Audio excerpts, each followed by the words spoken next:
China और Russia की support भी हासिल है।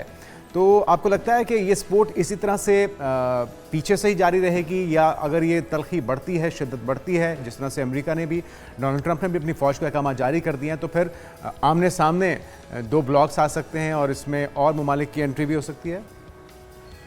देखिए, ये तो बड़ा सीरियस मामला है। ये बहुत शुक्रिया। देखिए, ये तो बज़ाहिर तो ये है कि जो MOU साइन हुआ, जो एग्रीमेंट हुआ, और उससे पहले भी और बाद में भी बज़ाहिर ये नज़र आता है कि दोनों पार्टीज में लड़ाई का एपिटाइट नहीं था। और उसकी उनकी अपनी अपनी वजूहात हैं, लॉजिस्टिकल रीजंस हैं, मिलिट्री रीजंस हैं, इकोनॉमिक रीजंस हैं। लेकिन ये जो एग्रीमेंट के बाद दो तीन डेवलपमेंट्स हुई।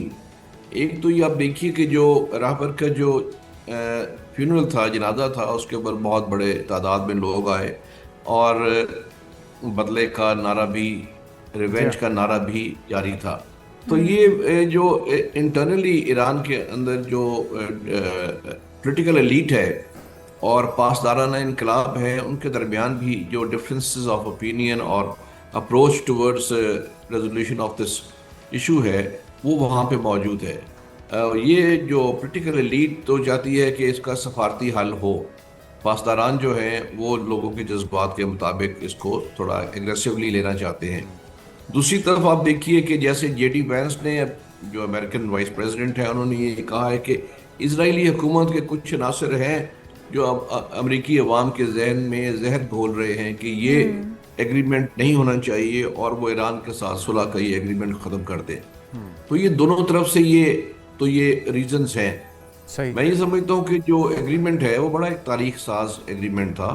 लेकिन अभी चूंकि बीच में चंद रोज थे, 60 शायद दिनों का रखा था जी टाइम हाँ। के इसको मोडेलिटीज तय की जाएंगी। उसमें कुछ अभाम कई जगहों पे नजर आ रहा था, जिससे दरार पड़ी है। जैसे कि स्टेट ऑफ हॉर्मस पे फ्यूचर एडमिनिस्ट्रेशन किसकी होगी।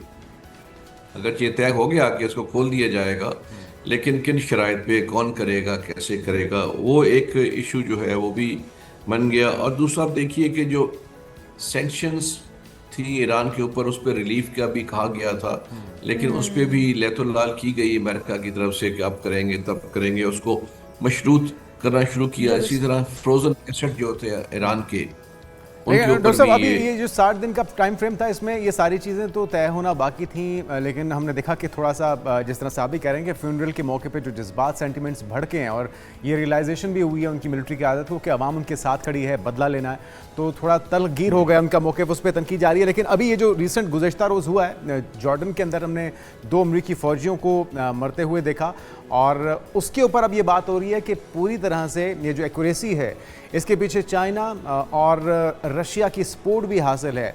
तो आपको लगता है कि ये सपोर्ट इसी तरह से पीछे से ही जारी रहेगी, या अगर ये तलखी बढ़ती है, शिद्दत बढ़ती है, जिस तरह से अमेरिका ने भी, डोनाल्ड ट्रंप ने भी अपनी फ़ौज के अहकाम जारी कर दिए हैं, तो फिर आमने सामने दो ब्लॉक्स आ सकते हैं और इसमें और ममालिक की एंट्री भी हो सकती है?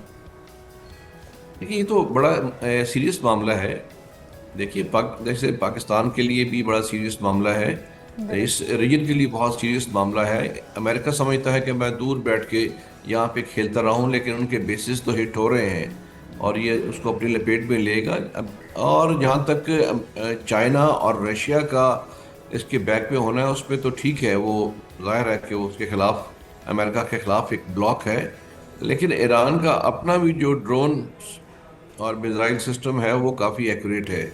आपको मालूम है कि रशिया को भी ये एक्सपोर्ट करते हैं ड्रोन्स, जो जी। कामाकाजी ड्रोन्स भी करते हैं जो यूक्रेन के खिलाफ। उसमें तो उनको काफ़ी महारत हासिल हो चुकी हुई है, और आई एम श्योर कि टेक्नोलॉजी भी मिल जाती होगी। आजकल तो इस तरह का दौर है, टेक्नोलॉजी मिल जाती है। और सपोर्ट, चाइनीज़ और रशियन सपोर्ट तो जाहिर है कि वो होगी। और पता भी है कि जब भी ऐसी मामला होता है तो अमेरिका चाइना और रशिया के खिलाफ सपोर्ट कर देता है। तो इससे चीज़ें यहाँ पे एग्रीवेट होती हैं। लेकिन मैं ये तो समझता इसका हूँ कि मतलब है डॉक्टर चाइना साहब, और ये सिर्फ रशिया की जज्बात में नहीं हो रहा, ये कैपेबिलिटी ईरान के पास है, वो सोचते समझते है, हुए कैपेबिलिटी है। अमेरिका के हाँ सामने जी, खड़ा है। जी जी, कैपेबिलिटी है, लेकिन उसकी एक विल भी है। लेकिन मैं समझता हूँ ये कोई लॉन्ग टर्म, देखिए ये जो विंडो ऑफ अपॉर्चुनिटी है ना, ये ज़्यादा देर खुली नहीं रहती। बिल्कुल जैसे सही। अब मैं ये देख रहा था, मैंने एक दो कॉन्फ्रेंसेस अटेंड की जो दुनिया के ममालिक से आए होते माहरीन, अब वो स्टेट ऑफ हॉर्रिबल्स का अल्टरनेटिव ढूंढ रहे हैं कि ठीक है ये जंग जारी रहेगी 1 साल, बिल्कुल यहाँ पे सही। हॉस्टिलिटी जारी रहेगी, तो ये उसके जो इम्पैक्ट आ रहा है, इकोनॉमिक इम्पैक्ट आ रहा है, उससे एक बचने के तरीके क्या हैं कि जो पाइप्स हैं वो उसको गुजार के इसको बाईपास करते हुए पाइप्स जो है बिछाई जाएं। ठीक है लॉन्ग टर्म है, लेकिन दुनिया ने अल्टरनेटिव के लिए ढूंढना शुरू कर दिया है। उसका नुकसान क्या है? नुकसान ये है कि अगर उन्होंने फोकस अल्टरनेटिव ढूंढने पे कर दिया तो ये जो लॉन्ग टर्म पीस के लिए एफर्ट है ये मांद पड़ जाएंगी।